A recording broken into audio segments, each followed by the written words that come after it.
Welcome to the Radical Christ episode 28. We are in the failure stage of Jesus' life. It's Good Friday. His life is being destroyed. But I've got a recipe for Good Friday. It's called roast leg of scapegoat. Don't go away.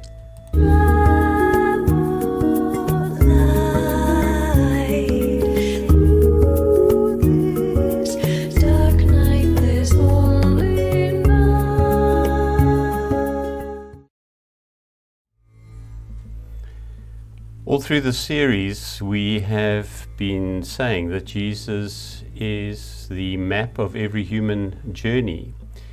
What he did not assume, says the church fathers, he could not have saved. And so he became completely human, completely us, including experiencing failure at a profound level. This was not what he had in mind. And Jesus did not come to earth to die, he came to earth to love. Our rejection of that love is the reason for the failure and also the opportunity for redemption. So let's go to the roast leg story to begin with. And I love pourquoi stories. Pourquoi is French for why.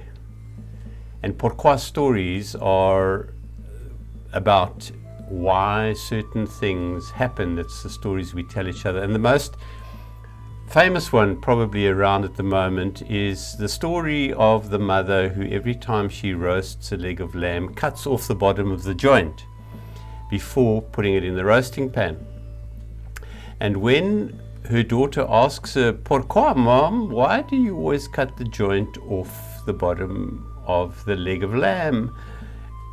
The mother answers, "Granny always did that."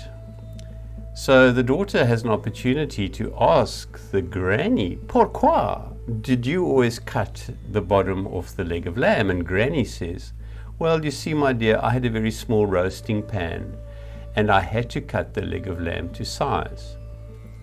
But of course, that is a tradition that is carried on and on in the family. That's a pourquoi story. They're not all as light as that. Some of them are very profound, and it's the way that we pass on our religious and our cultural ideas and our habits and our rituals and also our biases. So that's what a pourquoi story is.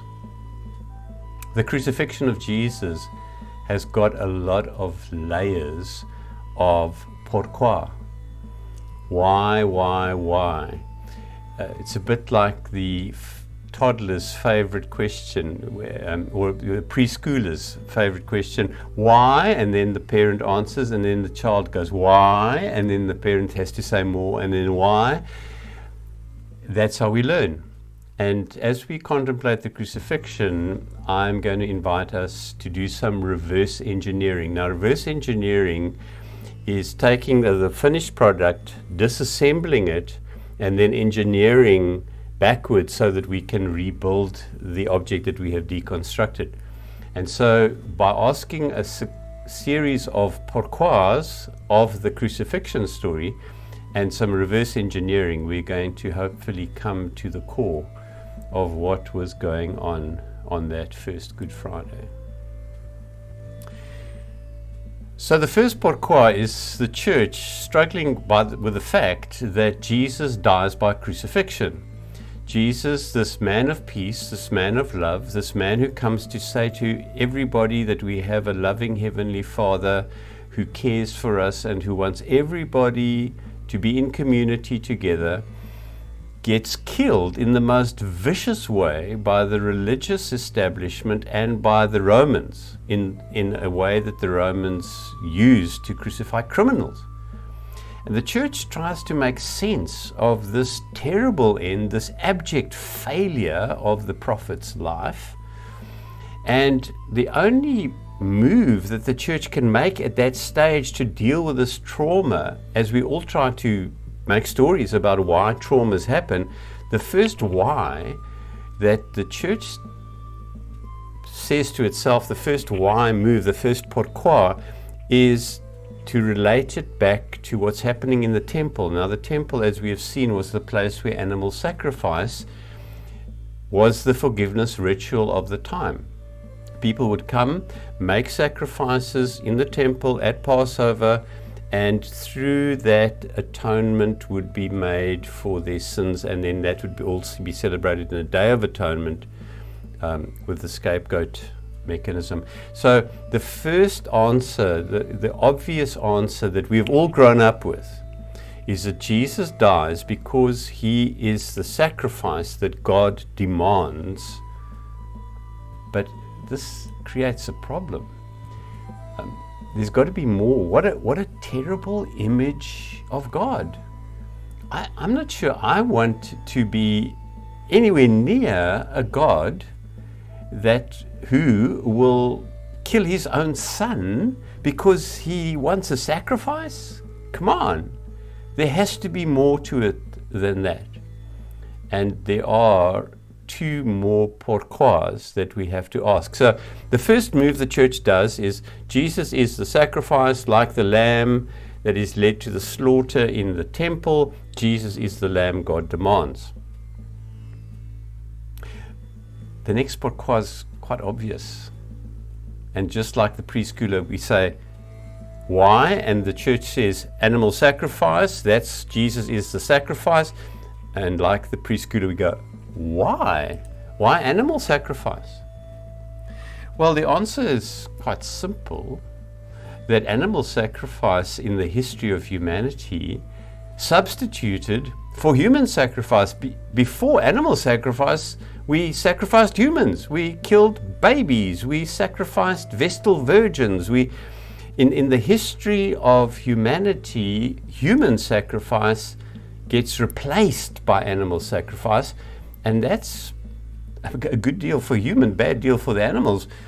But this is captured in another pourquoi story, which is in scripture in the Old Testament. Remember the story where Abraham goes up the mountain and he wants to sacrifice his son Isaac?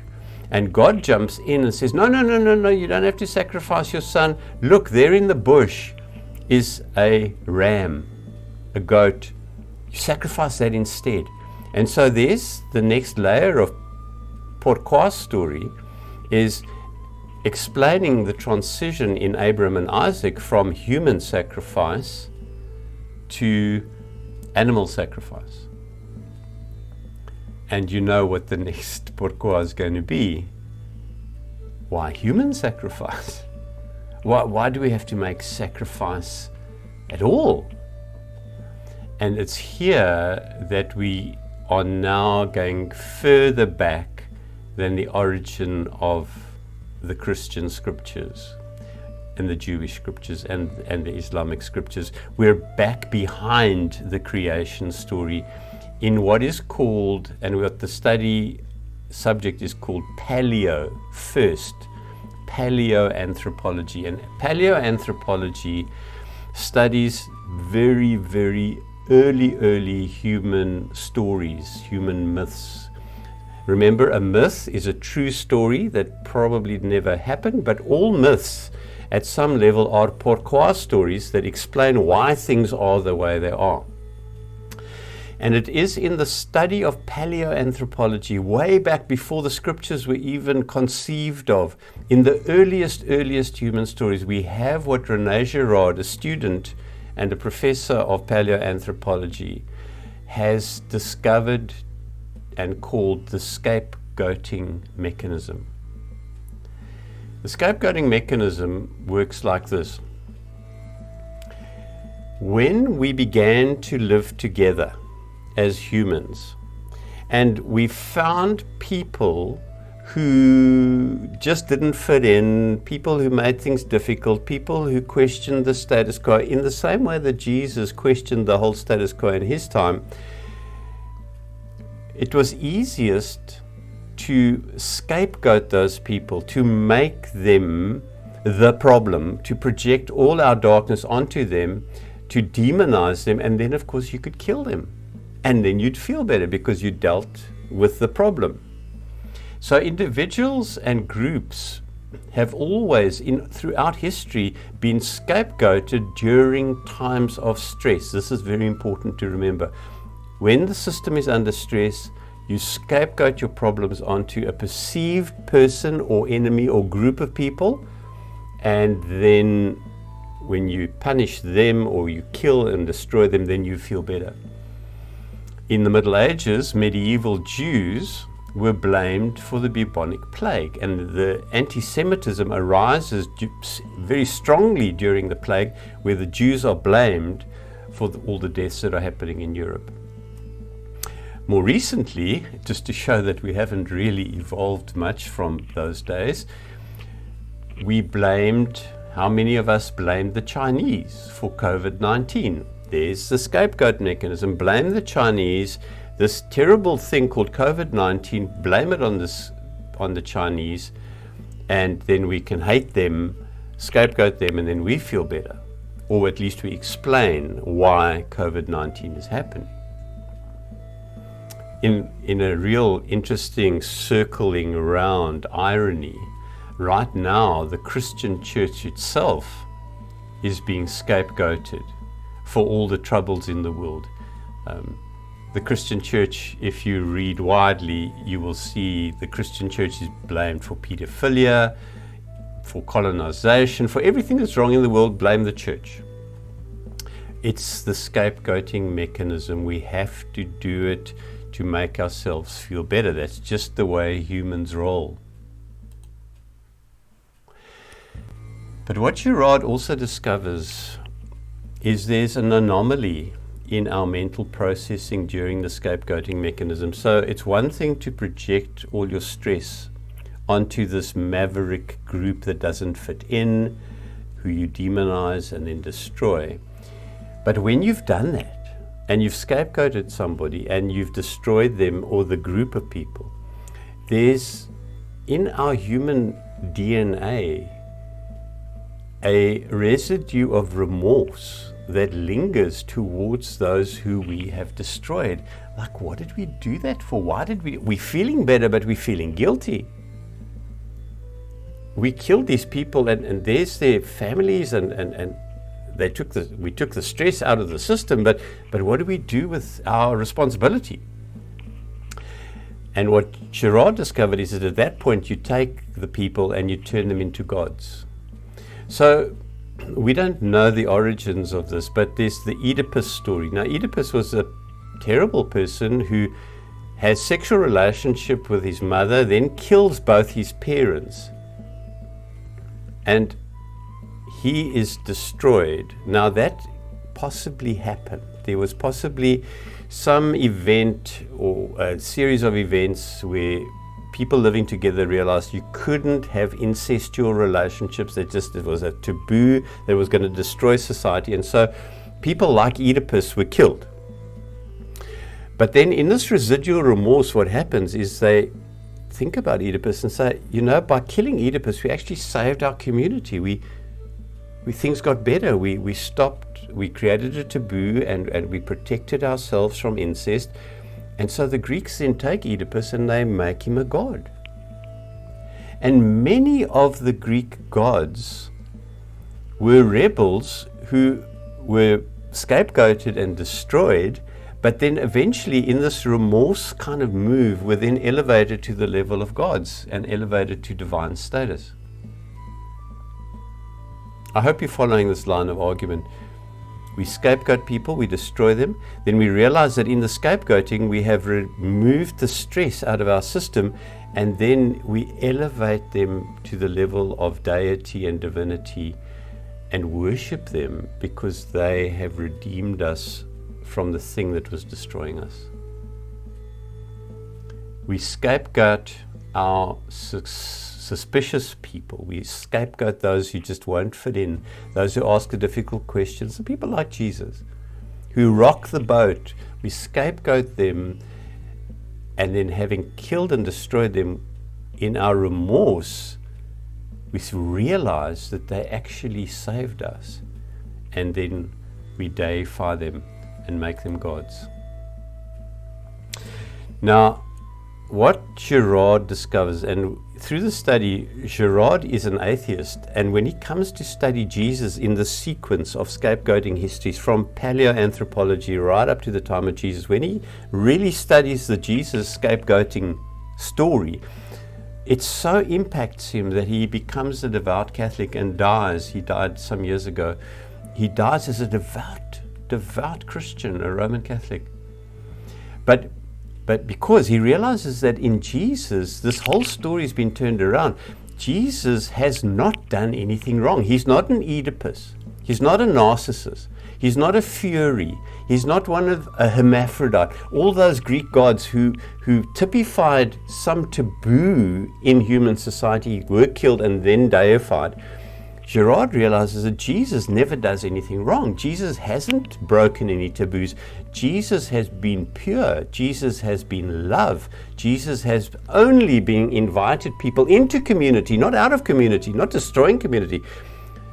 But the system is so set by Jesus' day that he is scapegoated by the very religious system that should have recognized him. And in that moment, Girard realizes that what Jesus does is he lifts the scapegoating mechanism from an unconscious process that we hadn't thought about. We just did it reflexively, just instinctively. When there was trouble, we killed people, scapegoated them, blamed them. The Jews are responsible, the Chinese are responsible, whatever. Just destroy them. It was an instinctive behavior, animal behavior. In Jesus, it becomes a conscious thing, and Jesus says, Father, forgive them. They don't know what they're doing, but I do. And I'm making them conscious of what I do. You see, preachers on Good Friday will proclaim that God killed Jesus. This God who I really don't want anything to do with, if this is the God that they describe, takes his son, throws him under the bus. But if it's true that God killed Jesus and not us who killed Jesus, not humanity that killed Jesus, then we've just been exonerated from our collective culpability in the greatest scapegoating crime ever committed. God didn't kill Jesus. Humans killed Jesus. Humans, not God, kill and destroy those who challenge and threaten us. And do not believe any religion that scapegoats other groups and says go and kill them. Whether that group is a member of a certain race, whether that group is a group of people of a certain sexual orientation, there will always be scapegoats readily available, and religions will point to those groups and say kill them, or reject them, or throw them out. At moments like that, when it's so tempting to scapegoat someone else who's different from us because of gender or sexual orientation or race or culture or even creed, we need to remember that Jesus came to break the scapegoating mechanism, to make us conscious of what we're doing. You see, Jesus broke no taboos. He taught only an inclusive path of love, and yet we killed him for it because we were so threatened by his invitation to become truly the people that he knew we could become, without prejudice, without judgment, without little groups fighting other groups. That is why Jesus was killed. And uses this abject failure of his life on Good Friday, transforms it to the way of redeeming us. But it's not the shedding of sacrificial blood. It's bringing us to a higher level of consciousness where we stop scapegoating because we know just how destructive that can be. Why in God's name do we still continue scapegoating is the question. And that's why my invitation to us today on Good Friday is just to stop what we do so instinctively in blaming others for our insecurities, for our stresses. In God's name, let's stop blaming and shaming, let us admit that in moments of stress we all become afraid and are capable of doing terrible, terrible things, the worst of which was to kill the innocent Jesus of Nazareth, and in that moment to be forgiven by the victim in an invitation to transcend to a higher level of consciousness who we really could be. So, would you like to join me in a roast leg of Scapegoat? Because we don't have to sacrifice animals, we don't have to spill blood, we don't have to kill and judge and destroy in the name of any God. We really just have to listen more closely to what Jesus is trying to say and follow him and love as he loved, and even offer ourselves sacrificially for the healing of others. Thank you very much for joining me on this dark day, and if you are going through any crucifixion of your own, maybe this helps. Just understand, because there are times when in your life and mine when we are scapegoated because our lives make other people around us disturbed. Have a wonderful, wonderful Easter, and thank you once again for your interest in this series. Take care.